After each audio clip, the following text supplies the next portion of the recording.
हाँ साथियों, नमस्कार। स्टडी टाइम में आपका स्वागत है।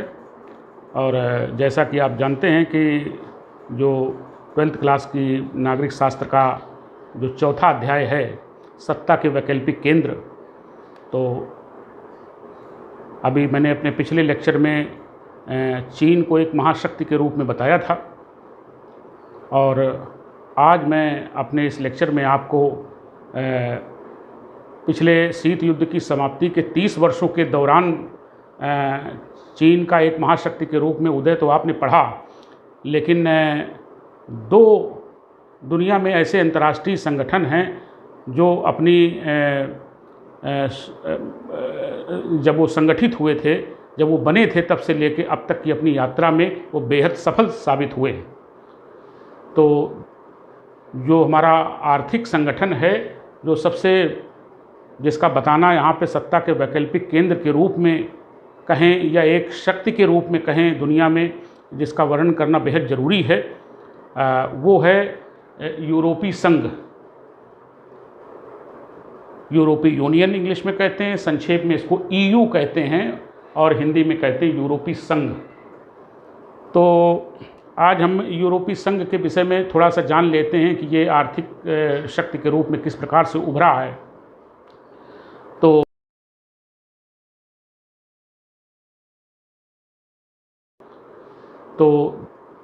जो हमारा आर्थिक संगठन है, जो सबसे जिसका बताना यहाँ पे सत्ता के वैकल्पिक केंद्र के रूप में कहें या एक शक्ति के रूप में कहें दुनिया में, जिसका वर्णन करना बेहद ज़रूरी है, वो है यूरोपीय संघ। यूरोपीय यूनियन इंग्लिश में कहते हैं, संक्षेप में इसको ईयू कहते हैं, और हिंदी में कहते हैं यूरोपीय संघ। तो आज हम यूरोपीय संघ के विषय में थोड़ा सा जान लेते हैं कि ये आर्थिक शक्ति के रूप में किस प्रकार से उभरा है। तो दरअसल आप जानते हैं कि द्वितीय विश्व युद्ध जो हुआ था, तो उस द्वितीय विश्व युद्ध में पश्चिमी देशों की जो स्थिति थी वो बुरी तरह, उनकी अर्थव्यवस्था लड़खड़ा गई थी, और वो आर्थिक रूप से पंगु हो गए थे। उन्हें बड़ी मदद की ज़रूरत थी। तो चूँकि अमेरिका पहले से ही बड़ा शक्तिशाली और पावरफुल देश था द्वितीय विश्व युद्ध के पहले भी, तो जब ये पश्चिमी देशों के, यूरोप के जो पश्चिमी देश थे, इनकी स्थितियां, चूँकि ये पूंजीवादी देश हैं और ये द्वितीय विश्व युद्ध में इन्होंने हिस्सा लिया था, तो ये युद्ध तो युद्ध ही होता है, तो उसमें इनकी अर्थव्यवस्था सबकी लड़खड़ा गई थी और बहुत ही बुरी दशा में पहुंच गए थे। तो ऐसी सिचुएशन में अमेरिका एक कदम आगे बढ़ कर के यूरोप के पश्चिमी देशों की मदद करने के लिए ये सामने आया, और इसने 1948 में मार्शल योजना चलाई। इस मार्शल योजना का उद्देश्य था जो पश्चिमी यूरोप के देश हैं उनकी आर्थिक मदद करना, उनको सहायता पहुंचाना, और उनकी जो अर्थव्यवस्था जो है उनको पटरी पर लाना, ये इसका उद्देश्य था। तो 1948 में मार्शल योजना अमेरिका ने चलाई, और उसमें 5 वर्षों तक लगातार अमेरिका ने इन पश्चिमी देशों को, यूरोप के, $17 मिलियन की आर्थिक सहायता दी। और अमेरिका के इस कदम से ये पश्चिमी देशों का अमेरिका नेता बन गया, एक सर्वमान्य नेता बन गया, और तब से आज तक वो स्थिति कायम है। और विचारधारा के रूप में, जो पूंजीवादी विचारधारा, उसके रूप में भी, और एक मदद करने के रूप में, दोनों रूपों में अमेरिका जो है वो अपनी पहचान बनाने में बहुत ही सही साबित हुआ, और आज भी वो इनका नेता, सर्वमान्य नेता बना हुआ है।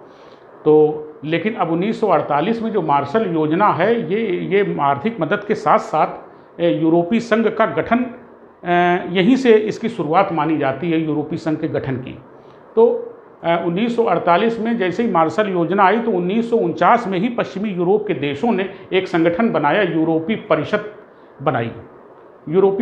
बनाई, और इसमें 10 पश्चिमी यूरोप के देश शामिल थे। इसके बाद ये अपनी यात्रा पूरी कर रहा है। देखिए 1948 से इसकी यात्रा शुरू हुई, और यात्रा करते करते वो किस तरीके से यूरोपीय संघ में तब्दील होगा, आइए देखते हैं। 1949 में यूरोपीय परिषद का गठन किया गया। 1957 में यूरोपीय आर्थिक समुदाय के रूप में इसका गठन किया गया। जैसी जैसी परिस्थितियां आती गईं कि भाई अर्थव्यवस्था के क्षेत्र में भी हमें आगे बढ़ना चाहिए, तो फिर उसका नाम बदलना पड़ता है। तो 1957 में यूरोपीय आर्थिक समुदाय के रूप में इसका गठन हो गया। इसके बाद जो चौथा नंबर है वो राजनीतिक, इसको अभी तो इसका स्वरूप आर्थिक था, अर्थव्यवस्था एक दूसरे से साझा तौर पर कैसे की जाए और एक दूसरे से लाभ कैसे उठाया जाए सामूहिक रूप से। लेकिन धीरे धीरे ये चूँकि बहुत चालाक देश और बहुत ही बुद्धिमान देश ये पश्चिमी यूरोप के देश कहे जाते हैं, जो पूंजीवादी देश, इसमें तो सारे साम्राज्यवादी देश इसी में हैं जिन्होंने दुनिया पर शासन किया, तो ये वो देश हैं। तो 1957 में यूरोपीय आर्थिक समुदाय का गठन और चौथा राजनीतिक रूप दिलाने में इन्होंने एक उसी के साथ भी एक यूरोपीय संसद भी बनी। तो वो यूरोपीय संसद जो थी वो जो उसके सदस्य देश थे, वो सदस्य देशों के द्वारा एक प्रतिनिधि चुन करके इसमें भेजा जाता था। यूरोपीय आर्थिक समुदाय की संसद जो संसद थी, एक प्रतिनिधि प्रत्येक देश का चुन करके भेजा जाता था, तो उससे एक संसद का निर्माण हुआ। अब वो संसद जो थी, तो उस संसद ने यानी यूरोपीय संसद ने उसको राजनीतिक स्वरूप दिलाने में बड़ी अहम भूमिका का निर्माण किया। और ये आप ये समझिए कि 1970 में लग्जमबर्ग की एक संधि के तहत 1970 में लग्जमबर्ग की एक संधि के तहत जो है ये यूरोपीय आर्थिक समुदाय को या उसकी संसद को ये अधिकार मिल गया कि वो अपने सदस्य देशों को किस प्रकार से बजट का निर्माण किया जाए उस पर निर्देश दे सके।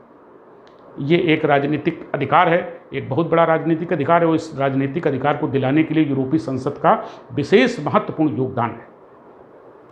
अब इसके बाद देखिए अपनी यात्रा ये तय करते करते ये सब चलता रहा, और 1993 में, अब आप देखिए यहाँ पर थोड़ा सा दो घटनाओं को मैं जोड़ रहा हूँ। 1993 में यूरोपीय संघ का गठन किया गया। अब मैं बताना चाहता हूँ कि 1991 में सोवियत संघ का विखंडन हो गया, 15 राज्यों में वो बिखर गया। अब जब बिखरा तो ये जब कोई बड़े स्तर की घटना होती है विश्व में, तो वो उसका प्रभाव भी अन्य देशों पर पड़ता है। तो उसको ध्यान में रख करके जब वो इतनी बड़ी घटना हो गई, दूसरी दुनिया बिखर गई, तो ये पश्चिमी यूरोप के देशों ने मतलब इसके नाम में परिवर्तन करते हुए यूरोपीय संघ का गठन किया, यूरोपीय संघ बना दिया। और उसमें और देशों को भी जगह, जो लोग सोवियत संघ के जो अंग थे, जो घटक थे, जो बिखर गए थे, जो अपने आप को स्वतंत्र घोषित जिन्होंने कर दिया, तो उनको भी जगह इसमें यूरोपीय संघ में मतलब दे दी गई। तो 1993 में ये 1948 से इसकी यात्रा चली, और 1993 में अपनी यात्रा पूरी करते करते ये यूरोपीय संघ का मतलब इसने गठन कर लिया, और आज ये यूरोपीय संघ के रूप में दुनिया के सामने विद्यमान है। अब देखिए यूरोपीय संघ आ गया, 1993 में इसका गठन हुआ। अब यूरोपीय संघ जो है इसमें वर्तमान में आज 28 देश हैं, यानी लगभग कुछ इक्का दुक्का छोड़ करके जो बहुत ही अस्तित्व विहीन है, और लगभग पूरा यूरोपीय महाद्वीप इसमें आ गया। 28 यूरोपीय देश जो है पश्चिमी यूरोप के, पूर्वी यूरोप के सब मिलाकर के वर्तमान में इसकी सदस्य संख्या 28 है। 28। अब इसमें देखिए क्या क्या परिवर्तन ये यूरोपीय संघ में हो रहा है। एक तरफ शीत युद्ध का समापन हो गया, सोवियत संघ बिखर गया, तब इन्होंने क्या क्या परिवर्तन किए हैं। इनका एक झंडा है, एक गीत है, और एक ही इनकी साझा मुद्रा है। तो ये एक झंडा और एक गीत तो पहले से चला आ रहा था, लेकिन साझा मुद्रा पर इनका शुरू से बल रहा है। लेकिन जब सोवियत संघ का विखंडन हुआ तो एक मुद्रा इन्होंने चलाई जो यूरोपीय संघ की मुद्रा होगी और जिसका नाम होगा यूरो। तो वो मुद्रा जो सदस्य देश होंगे, उन सदस्य देशों के बीच में उस मुद्रा का मूल्य सभी में समान होगा। ये जब एकता की भावना होती है, एक देश की दूसरे देश के प्रति, दूसरे देश की तीसरे देश के प्रति, और पूरे इस प्रकार से अगर कोई संगठन बनाया जाए तो संगठन में इस प्रकार की एकता की भावना होती, तभी ये काम संभव है, अन्यथा ये संभव नहीं है। तो एक मुद्रा, क्योंकि हर मुद्रा का, हर देश की मुद्रा का मूल्य अलग अलग होता है और वो डिफ़र करता है। आप भारत का रुपया देख लीजिए और अमेरिका का डॉलर देख लीजिए, उसमें कितना डिफरेंस है।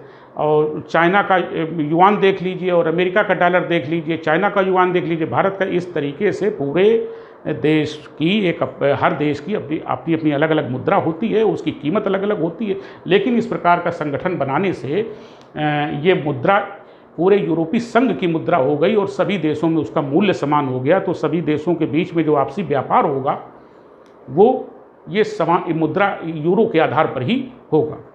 अब देखिए इनके पास इसके विभिन्न ये जो अंग हैं इसके, वो अंग देख लीजिए। जैसा कि मैंने बताया कि एक इनके पास झंडा है, वो यूरोपीय संघ का झंडा कहा जाएगा। एक गीत है इनके पास, वो यूरोपीय संघ का गीत माना जाएगा, किसी एक देश का नहीं माना जाएगा। 28 देशों की उसमें सहमति है। और ये है मुद्रा जिसको यूरो कहते हैं। तो ये यूरोपीय संघ की मुद्रा है और संघ के जितने भी सदस्य हैं इस मुद्रा का उनमें समान मूल्य है और ये इसका उपयोग करते हैं व्यापार में। और ये एक व्यापारिक संगठन भी है, ये एक व्यापारिक संगठन भी है। अच्छा, अब इसके अंगों पर बात करते हैं तो ये दूसरा है संसद। इसमें एक संसद है जिसके सदस्य 5 वर्षों के लिए चुने जाते हैं और इसके सदस्य जो इसके 28 सदस्य देश हैं, सदस्य जो सदस्यता है जिनको, वो अपने अपने जिसको वो उचित समझे कि ये यूरोपीय संघ में जाने के काबिल है, वो उसको चुन करके यहाँ भेजते हैं, तो वो यूरोपीय संसद का सदस्य माना जाता है।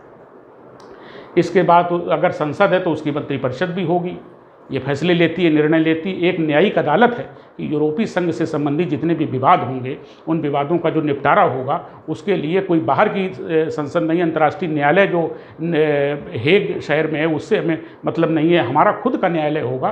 तो वो यूरोपीय संघ के आपसी विवादों का निपटारा करेगा, उस पर निर्णय देगा। इसके बाद जो अगला है आर्थिक सामाजिक समिति।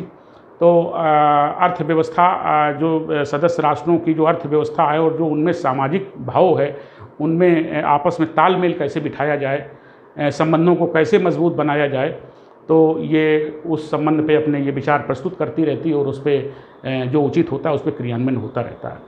इसके बाद देखिए मैं यहाँ पर एक चीज़ बताना चाहता हूँ कि जो यूरोपीय संघ है, तो यूरोपीय संघ का उद्देश्य जब वो आया अस्तित्व में अपने, इसकी यात्रा तो 1948 से चली आ रही है, तो उसके उद्देश्य भी वहाँ से चले आ रहे हैं। लेकिन बीच बीच में उद्देश्य परिवर्तित होते रहते हैं, जहाँ जैसी परिस्थितियाँ बनती हैं तो विचार भी बदलते हैं। तो वैसे तो इसके ओवरऑल जो उद्देश्य हैं वो ये हैं कि सबसे पहले तो इन सदस्य देशों के आपस में ये एक साझा विदेश नीति होगी, यानी यूरोपीय संघ की अपनी विदेश नीति है। जैसे अमेरिका की अपनी विदेश नीति है, भारत की अपनी विदेश नीति है कि हम विदेशों में विभिन्न प्रकार के देश हैं उनसे कैसे अपने संबंध बनाएं। और एक बात बच्चों याद रखिए, साथियों याद रखिए कि जो विदेश नीति बनाई जाती है किसी राष्ट्र के द्वारा, तो विदेश नीति का प्रथम उद्देश्य जो होता है वो नेशनल इंटरेस्ट होता है, यानी राष्ट्रीय हित होता है। अगर उसमें राष्ट्रीय हित नहीं है तो ऐसी विदेश नीति का कोई मतलब नहीं है। तो कोई भी संगठन हो या कोई भी देश हो तो वो अपने राष्ट्रीय हितों को ध्यान में रख करके अपनी विदेश नीति का निर्माण करता है। तो इनकी अपनी, यानी यूरोपीय संघ की अपनी एक विदेश नीति है और वो विदेश नीति जो बनी है वो 28 देशों को मिला करके बनी है। और अगर वो विदेश नीति यूरोपीय संघ की है तो उसमें 28 देशों की सहमति है, समन्वित रूप से है। अगला जो है वो अप्रवासन, जो आपस में इन सदस्य देशों के बीच में जो सहमति बनी है, वो सहमति किन किन मुद्दों पर बनी है। जैसे ये अप्रवासन है। अप्रवासन का मतलब ये होता है कि कोई इन देशों का, 28 देशों का कोई भी नागरिक किसी भी दूसरे देश में जाके रह सकता है, किसी भी दूसरे देश में जाके उद्योग व्यापार कर सकता है, किसी भी दूसरे देश में जा कर के जो अपने सदस्य देश हैं उनके बीच में पर्यटन कर सकता है। तो आना जाना, घूमना, भ्रमण करना, व्यापार करना, ये इनमें जो है ये अप्रवासन है। और वहाँ की नागरिकता भी उसे, अगर वो परमानेंटली रहना चाहता है अपना देश छोड़ करके, तो वहाँ की नागरिकता भी उसे मिल जाएगी।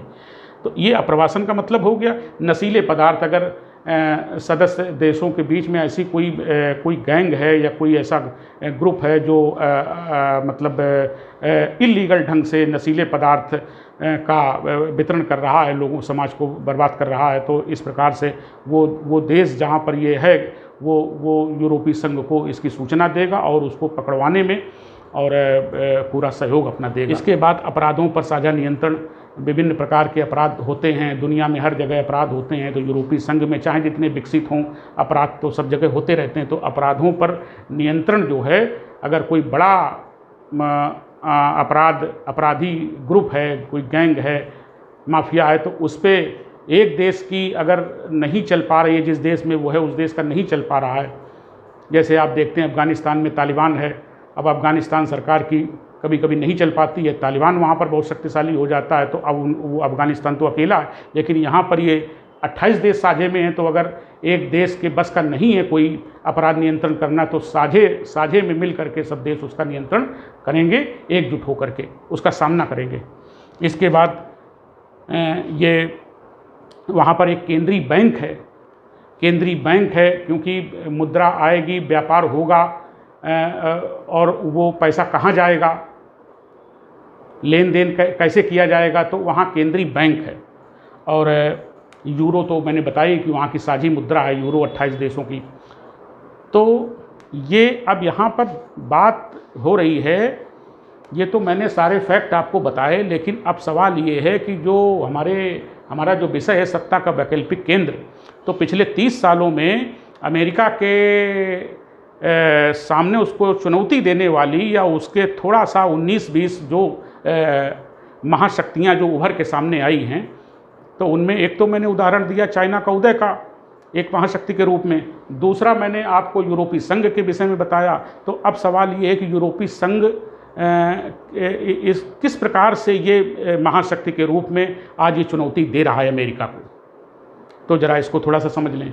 तो सबसे पहली बात तो आर्थिक महाशक्ति के रूप में तो इसकी चर्चा हम अभी करेंगे ही, बताएंगे कि कितनी आर्थिक शक्ति है इसके पास, संघ के पास। लेकिन इसके पहले जो सबसे बड़ी जो बात देखने में आई कि इन्होंने व्यापार साझे के साथ साथ इन्होंने राजनीतिक सहयोग भी आपस में साझा ये इन लोगों ने कर रखा है। ये राजनीतिक सहयोग जो है ये एक तरीके से सामूहिक सुरक्षा के सिद्धांत पर ये आधारित हैं कि अगर इन पे कोई अटैक करता है तो यूरोपीय संघ सामूहिक रूप से उसका सामना करेगा, ये चीज़ भी है। और ये अपने उसमें सदस्य राष्ट्रों के भीतर भी ये उन्हें बजट निर्देश का उसको निर्देशित कर सकते हैं कि किस प्रकार से बजट आपको बनाना है। अब सवाल ये है कि सामूहिक सुरक्षा की भावना इनके अंदर है कि हम मुकाबला करेंगे, तो एक राजनीतिक है। दूसरा, अब आज के ज़माने में आर्थिक महाशक्ति का बोलबाला है। जिसके पास जितनी बड़ी आर्थिक शक्ति है, जिसके पास व्यापार जितना है, पैसा जितना है, विदेशी मुद्रा या अपने देश की मुद्रा और उत्पादन और उसका निर्यात और उसके पास रुपया जितना है, वही ताकतवर है और वही आगे बढ़ता चला जाता है। जैसे सामान्य व्यक्ति ये कहा करते हैं कि अमीर और अमीर होता चला जाता है, गरीब और गरीब होता चला जाता है, तो ये कहावत भी सही बैठती है, अगर देखा जाए यहाँ भी सही बैठती है। तो अब देखिए यूरोपीय संघ एक आर्थिक महाशक्ति के रूप में किस प्रकार है। यूरोपीय संघ जो है ये 2020 के आंकड़े मैं आपको बता रहा हूँ। 2020 के आंकड़ों में 15 ट्रिलियन से ज़्यादा, वर्ष 2020 के आंकड़ों के अनुसार यूरोपीय संघ की जो इकोनॉमी है पूरी का पूरी 28 देशों की मिला करके, वो 15 ट्रिलियन से ज़्यादा है। अब ये होता है कि 1 ट्रिलियन बराबर होता है 10 खरब। अब आप ट्रिलियन नहीं जानते होंगे, 1 ट्रिलियन बराबर होता है 10 खरब। तो आप ये 1 ट्रिलियन बराबर 10 खरब होता है, तो ये 15 ट्रिलियन है, तो कितनी हो गई। अब आप इसका गुणा भाग लगाते रहिए। तो ये और इसके ऊपर 20 ट्रिलियन इकोनॉमी जो है वो दुनिया में सबसे ज़्यादा अगर है तो वो 20 ट्रिलियन अमेरिका की है। तो आज भी वो सर्वोच्च शक्ति के रूप में बना हुआ है। लेकिन देखने की बात ये है कि ये 15 ट्रिलियन से ज़्यादा है, तो ये आगे बढ़ रहा है। तो अब आप देखिए कि ये आगे आने वाले समय में 15 ट्रिलियन को पार करके अगर हम 5 वर्षों का आंकड़ा लें तो शायद हो सकता है कि ये बराबर पर आ जाएं। तो अब ये 18-20 का अंतर, 19-20 नहीं कह सकते, तो 18-20 का अंतर अगर चाइना को हम ले लें तो चाइना तीसरी महाशक्ति है, यानी पहली अमेरिका, दूसरी यूरोपीय संघ और तीसरी चाइना। और चाइना से और यूरोपीय संघ से ज़्यादा अंतर नहीं है, वो करीब 14.72 ट्रिलियन की उसकी इकोनॉमी है। 14.72 ट्रिलियन यानी 15 के करीब है। तो चाइना की और यूरोपीय संघ की मिलाकर के अगर दोनों का कंपैरिजन किया जाए तो 19-20 का अंतर है, और चाइना बहुत तेज़ी से ग्रोथ कर रहा है, तो हो सकता है इसको क्रॉस भी कर दे या इसके बराबर पर आ जाए। तो ये एक महाशक्ति के रूप में ये पिछले 30 सालों में उभर के सामने आए हैं। और कोई ज़रूरी नहीं है कि, अब सवाल ये है कि अमेरिका के ये मित्र हैं, क्योंकि ये भी पूंजीवादी है, वो भी पूंजीवादी है, तो इनका आपस में अगर कोई, पहली बात तो विवाद होता नहीं है यूरोपीय संघ और अमेरिका के बीच में, शुरू से अच्छे, द्वितीय विश्व युद्ध के बाद बहुत अच्छे संबंध इनके रहे। लेकिन अब जहाँ अर्थ की बात आएगी, जहाँ पैसे की बात आएगी, जहाँ व्यापार की बात आएगी, तो ये कोई ज़रूरी नहीं है कि अमेरिका की बात माने। इनका सब कुछ अपना अलग है। तो जैसे कि मैंने चाइना के विषय में बताया, तो आर्थिक महाशक्ति के रूप में मैंने 2 चीज़ें आपको बताई, चाइना एक महाशक्ति के रूप में और दूसरा यूरोपीय संघ, और तीसरा अब हम आपको करने जा रहे हैं आसियान संगठन के विषय में जानकारी देने जा रहे हैं कि वो एक आर्थिक महाशक्ति के रूप में किस प्रकार है।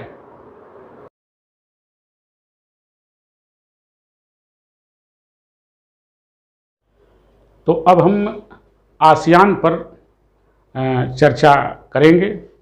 ये तीसरी महाशक्ति के रूप में उभरा है। दरअसल शीत युद्ध ने दुनिया के देशों को बहुत कुछ सिखा दिया।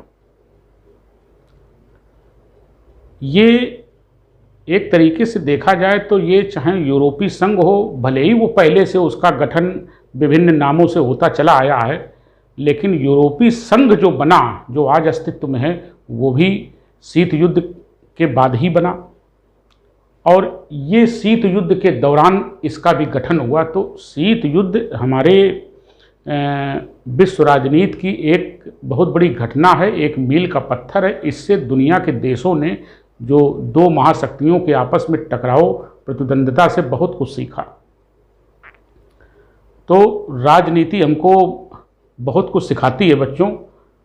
अब जो जानते नहीं हैं या कुछ नेताओं की राजनीति को ही मतलब वो समझते हैं कि यही ज्ञान है, तो उसको नकारात्मक ले सकते हैं। लेकिन राजनीति हमारे जीवन का विकास करती है। राजनीति में प्रत्येक व्यक्ति को दिलचस्पी लेनी चाहिए, एक सकारात्मक सोच के साथ में लेनी चाहिए। ये विषय आपके व्यक्तित्व को निखारता है, ये विषय आपके अधिकारों का ज्ञान कराता है, ये विषय दुनिया में होने वाली घटनाओं का अध्ययन करके और आपको सीख देता है कि जीवन को कैसे जीना चाहिए। इसलिए इस विषय के प्रति हमेशा दिलचस्पी रखनी चाहिए। तो आज हम आसियान पर अभी आप ये बचा हुआ है 4थे अध्याय का, ये अंतिम, ये एक मील का पत्थर है आसियान। तो अब देखिए ये जो क्षेत्रीय संगठन हैं, जैसे यूरोपीय संघ है और ये आसियान है और शार्क है, जो दक्षिण एशियाई सहयोग संगठन सार्क जिसको कहते हैं, दक्षेस कहते हैं, और जैसे ग्रुप 8 है, ग्रुप 22 है। ये क्षेत्रीय संगठन हैं। ये अपनी अपने क्षेत्रीयता के हिसाब से, ज़रूरतों के हिसाब से बनाए जाते हैं साझे में क्रियाकलापों को अंजाम देने के लिए। तो यूएनओ ने भी, जो संयुक्त राष्ट्र संघ है, उसने भी ये घोषणा की है, ये माना है कि आपसी विवादों का निपटारा मतलब वो क्षेत्रीयता के आधार पर उसको ज़्यादा सहूलियत मिलती है निपटाने में विवादों को। और क्षेत्रीयता का बहुत बड़ा योगदान होता है। एक दूसरे को समझना, विचारधाराएं भी एक देश की दूसरे देश की, पड़ोसी देश की लगभग समान होती है, एक जैसी होती हैं, सांस्कृतिक जुड़ाव होता है उनमें। और एक अब जैसे धरती है, धरती में 71% जल है, इस धरती में 71% जल, 29% भूमि है, उसी भूमि पर पूरी दुनिया बसी है। तो वो 7 महाद्वीपों में उसको बांटा गया है। और फिर बड़े बड़े जैसे एशिया महाद्वीप है तो उसको भी अलग अलग खंडों में डिवाइड करके उसका अध्ययन किया जाता है। ये जैसे दक्षिण पूर्व एशियाई देश इनको कहा जाता है। एक पश्चिम एशिया है, एक दक्षिण एशिया है जिसमें हमारा देश भारत आता है, उसमें कई देश और आते हैं, फिर उसका हम बाद में अध्ययन करेंगे। तो इस प्रकार से क्षेत्रीयता का बड़ा योगदान है। तो क्षेत्रीयता होने से आपसी विवादों का निपटारा करने में और एक सांस्कृतिक जुड़ाव होता है, एक विचारधारा एक जैसी होती है, क्लाइमेट भी लगभग थोड़ा मिलती जुलती है। तो इस वजह से यूएनओ भी इस चीज़ को स्वीकार करता है, संयुक्त राष्ट्र संघ की मतलब ये क्षेत्रीय संगठन होना, मतलब जो है शांति के क्षेत्र में ये मील का पत्थर है, क्षेत्रीय संगठन होना चाहिए। तो इसी प्रकार से ये अपनी क्षेत्रीयता के लिए जाना जाता है। इसको कहते हैं दक्षिण पूर्व एशियाई सहयोग संगठन। अब इसको आसियान संक्षेप में कहते हैं, इसको इंग्लिश में कहते हैं association of south east Asian Nations. अब देखिए ये आसियान की स्थापना जो है 8 अगस्त 1967 को की गई। 8 अगस्त 1967 को आसियान की स्थापना की गई। अब आप देखिए उसको मिलाइए शीत युद्ध को। शीत युद्ध चल रहा था और बड़ी तेज़ी से चल रहा था, चरम पराकाष्ठा पर। तो ये देश छोटे छोटे देश हैं, ये 10 देश इसमें शामिल हैं, Indonesia, Malaysia, Philippines, Singapore, Thailand, Brunei, Vietnam, Myanmar, Cambodia और लाओस। ये 10 देश हैं, छोटे छोटे देश हैं, दक्षिण पूर्वी एशियाई देश हैं। तो अब देखिए शीत युद्ध को इससे जोड़िए कि शीत युद्ध के दौरान इसकी स्थापना की गई है। अब क्यों की गई? अब सवाल ये है कि इसलिए गई कि वियतनाम जो इसका सदस्य देश है वो भी इसी क्षेत्र का है। तो वियतनाम में अमेरिका हस्तक्षेप कर रहा था। तो वियतनाम का संकट बहुत बुरा संकट है, वियतनाम युद्ध भी हुआ है। तो उससे आसपास के देशों को बड़ी सबक मिली कि अरे ये तो बड़ा गलत हो रहा है, ऐसे तो हम लोग भी चपेट में आ जाएंगे शीत युद्ध के। तो वियतनाम चपेट में आ गया है। इसके बाद जो गुटनिरपेक्ष आंदोलन था वो भी प्रभावशाली भूमिका नहीं निभा पा रहा था। महाशक्तियों के सामने वो भी प्रभावहीन था।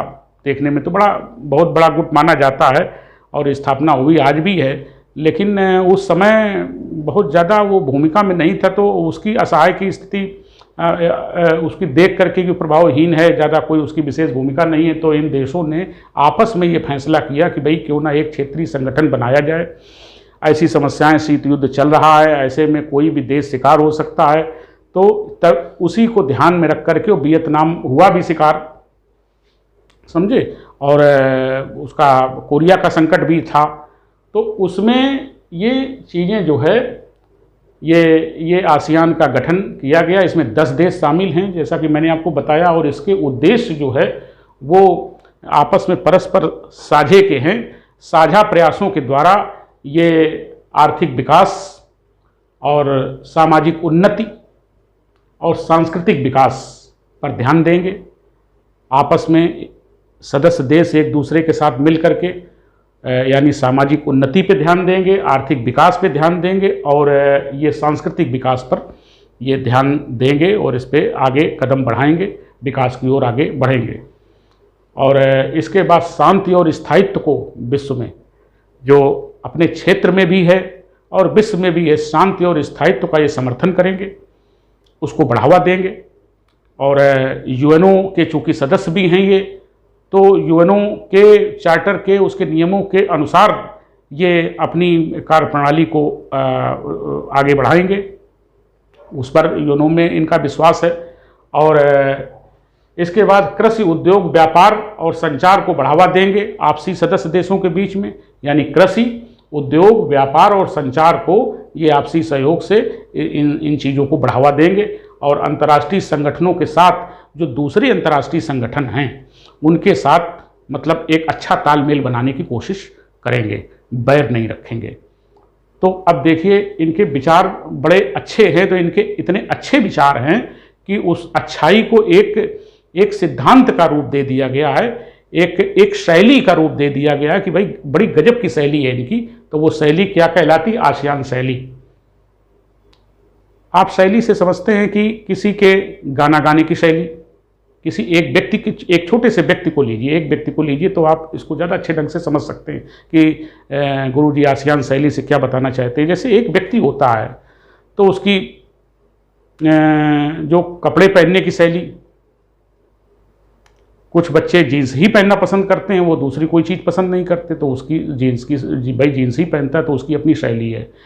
गाना गाने की शैली है, किस तरीके से कौन से गाना गाता है, या भाषण देने की उसकी अपनी एक अलग शैली है, या लिखने की उसकी एक अलग शैली है, तो कुछ अलग दिखाई दे, कोई भी उसका गुण है तो उसमें एक अलग दिखाई दे, तो वो एक शैली होती है कि भाई ये इनका कार्य करने का, ये इनकी कार्य प्रणाली करने की एक तरीका है एक। ये आसियान शैली, तो आसियान शैली को अब हम आसियान शैली को समझाते हैं कि क्या तरीका, अब आप अच्छे ढंग से समझ जाएंगे। अब ये कहते हैं कि भाई हमारा संगठन है, इसमें 10 देश शामिल हैं और हमारे संगठन के सभी सदस्य जो है वो किसी बाहरी देश की या किसी बाहरी संगठन की खुली आलोचना नहीं करेंगे, खुली आलोचना करने से बचेंगे। तो अभी देखिए एक मुद्दा आया हमारे दिल्ली के मुख्यमंत्री केजरीवाल जी का, तो उन्होंने कहाँ से उनको खबर मिली, कैसे खबर मिली, उन्होंने कहा कि ब्लैक फंगस जो है वो उससे थाईलैंड से आया है। अब चूंकि वो एक देश के, पहली बात तो दिल्ली के मुख्यमंत्री है, एक देश के गणमान्य व्यक्ति हैं, अब वो कहाँ से उनको सूचना मिली, कैसे मिली, एकदम खुलेआम इस तरीके से। अब ये चूंकि वैदेशिक मामले हैं तो वैदेशिक मामलों में तो भारत सरकार को अपना रिएक्शन देना चाहिए, बोलना चाहिए, लेकिन अब वो केजरीवाल जी ने बोल दिया। अब वहाँ जाके वो सिंगापुर में बात पहुँच गई सोशल मीडिया में, उन्होंने इनका वो बंद कर दिया, ट्विटर अकाउंट बंद कर दिया वहाँ पर, और भारत की आलोचना की। तो ये इस तरीके का जो है ये आसियान जो इनकी शैली है आसियान संगठन की, तो ये कहते हैं भाई हमें किसी भी बाहरी देश की या किसी भी बाहरी संगठन की खुली आलोचना करने से बचना है, हम खुली आलोचना नहीं करेंगे। दूसरी चीज़, आपसी विचार विमर्श और सर्वसम्मत से विवादों को निपटाया जाएगा। आपसी विचार विमर्श, जो 10 सदस्य देश हैं उनसे आपस में एक अनौपचारिक रूप से बैठ करके, मतलब एक आधिकारिक रूप से नहीं, एक अनौपचारिक रूप से बैठ करके उनसे विचार विमर्श करके उनके भीतर की क्या समस्याएं हैं उनको जान के समझ करके सर्वसम्मत से निर्णय लिया जाएगा, ना कि बहुमत से वो कोई निर्णय लिया हुआ थोपा जाए। अब देखिए कितने सुंदर विचार हैं, कितना इसमें लोकतांत्रिक कितने अच्छे गजब के मूल्य हैं कि मतलब बहुमत के भी निर्णय को, यानी हम लोकतंत्र में बहुमत का फैसला होता है, वो बहुमत के भी निर्णय को कह रहे हैं कि हम बहुमत का भी निर्णय होगा तब भी नहीं थोपेंगे किसी पे। हम सभी देश आपस में विचार विमर्श करके एक दूसरे की समस्याओं को समझ करके और भावनात्मक लगाव के रूप में एक दोस्ताना अंदाज में बातचीत करके हम वो निर्णय आपस में उसको सर्वसम्मत से निर्णय लेंगे, ना कि हम अगर 10 देश हैं, 10 देश में 2 देश नहीं मान रहे हैं, 8 देश मान रहे हैं, या 4 देश नहीं मान रहे, 6 देश मान रहे हैं, तो वो बहुमत का नाम लगा के कि नहीं बहुमत है तो उसको थोप दें सब पर। देखिए बहुत सुंदर, यही इसीलिए मतलब ये आसियान शैली का इसको नाम दिया गया है कि ये बहुमत के भी निर्णय को नहीं थोपने के लिए तैयार है, ये बाहरी उसमें आलोचना करने के लिए भी नहीं तैयार है। और इसके बाद ये कहते हैं कि जो विवादित मुद्दे हैं, जो अगर 10 देश हैं, 10 देशों के बीच में कोई आपस में कोई विवादित मुद्दा है तो उसको दरकिनार कर दीजिए, उसके पीछे मत पड़िए। अब जैसे भारत चीन में ये चीज़ नहीं पाई जाती है, तो दोनों देश बड़े देश हैं, दोनों महाशक्ति से संपन्न हैं, तो अब उनमें भी यही चीज़, अगर ये चीज़ें आपसी सहयोग हो जाए, आपसी विश्वास हो जाए और अच्छी मित्रता हो, तो ये विवादित मुद्दे जो हैं इनको दरकिनार रखिए और आगे बढ़िए। व्यापार के क्षेत्र में, टेक्नोलॉजी के क्षेत्र में ये आगे बढ़ना चाहिए, तो उससे दोनों देशों को लाभ होगा। लेकिन हम उन विवादित मुद्दों को ही ले लेते हैं और अपने दिलो दिमाग में नकारात्मकता भर लेते हैं, और फिर हम मीडिया में भी उसकी खूब आलोचना देश की जनता के सामने करते हैं। वो उधर चाइना उधर करता है, भारत इधर करता है, इससे कोई मतलब हासिल होने वाला नहीं है। तो ये मतलब जो है, जो विवादित मुद्दे हैं उनको ये दरकिनार कर, उस पर ज़्यादा चर्चा नहीं करते, आगे कैसे बढ़ना है उस पर चर्चा करते हैं, उस पर निर्णय लेते हैं, उस पर विचार विमर्श करते हैं। अब देखिए, अब ये फिर देखिए 1992 आया मुक्त व्यापार का गठन। तो अब देखिए 1991 में 15 गणराज्यों में सोवियत संघ बिखर गया, तो इधर देखिए प्रभाव पड़ता है। अब इधर देखिए इन्होंने, इनकी सारी जो डर था, भय था, जिस भय के कारण इन्होंने आसियान का गठन किया था, वो अब उसके बिखर जाने से वो सब मतलब उतनी निश्चिंतता आ गई, वो मतलब बड़ी चैन की सांस ली।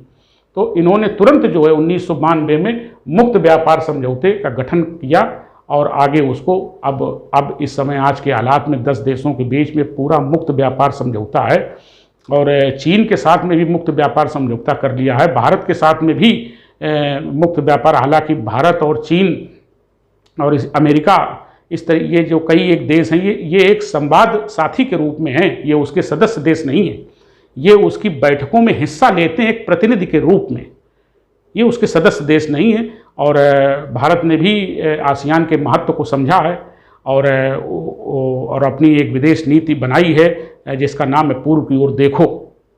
और अभी हमारे प्रधानमंत्री जी जो माननीय मोदी जी हैं, वो वहाँ 2014 में गए थे आसियान की बैठक में। उन्होंने कहा कि पूर्व की ओर देखो के स्थान पर पूरब के लोगों के लिए नीति बनाओ। ये चीज़ उन्होंने उस पर परिवर्तन किया, बहुत अच्छी बात है। तो ये मुक्त व्यापार समझौते का मतलब ये होता है कि जो सदस्य देश हैं, वो सदस्य देशों के बीच में आपस में जो व्यापार का आवागमन है, जो आयात निर्यात है वस्तुओं का, टेक्नोलॉजी का, ज्ञान का, विज्ञान का, सामान का, तो वो कोई बिना शुल्क के, बिना किसी चुंगी के, बिना किसी कस्टम ड्यूटी के वो आदान प्रदान होगा निःशुल्क। ये होता है मुक्त व्यापार। मुक्त का मतलब वो शुल्कों से मुक्त है। अब दूसरे चाइना के साथ में भी इनका समझौता हुआ है, भारत के साथ में भी समझौता हुआ है मुक्त व्यापार का समझौता, लेकिन अभी भारत के साथ मुक्त व्यापार का समझौता हुआ तो है, लेकिन अभी उस पर क्रियान्वयन नहीं हो पाया है। तो अब यहाँ पर हम देखते हैं कि चूंकि हम यहाँ सत्ता के वैकल्पिक केंद्र पर अध्ययन कर रहे हैं और उसमें आसियान पर हम चर्चा कर रहे हैं, तो अब आसियान की ताकत देख लेते हैं। किसी भी संगठन की हो या किसी भी देश की हो, उसकी ताकत उसकी आर्थिक शक्ति से नापी जाती है आज के ज़माने में। तो जो आसियान है उसकी कुल अर्थव्यवस्था जो है 2020 के आंकड़े के अनुसार पूरे संगठन की इकोनॉमी जो है, जैसा कि मैंने अभी यूरोपीय संघ का बताया, मैंने चाइना का आपको बताया, अमेरिका का आपको बताया, तो उसी प्रकार से आसियान की जो कुल अर्थव्यवस्था है वो 3.317 ट्रिलियन। तो अब 3.317 ट्रिलियन 2020 के आंकड़े के अनुसार इनकी ये अर्थव्यवस्था है, और मैंने अमेरिका की 20 ट्रिलियन है अर्थव्यवस्था टोटल, और यूरोपीय संघ की 15 ट्रिलियन से ज़्यादा है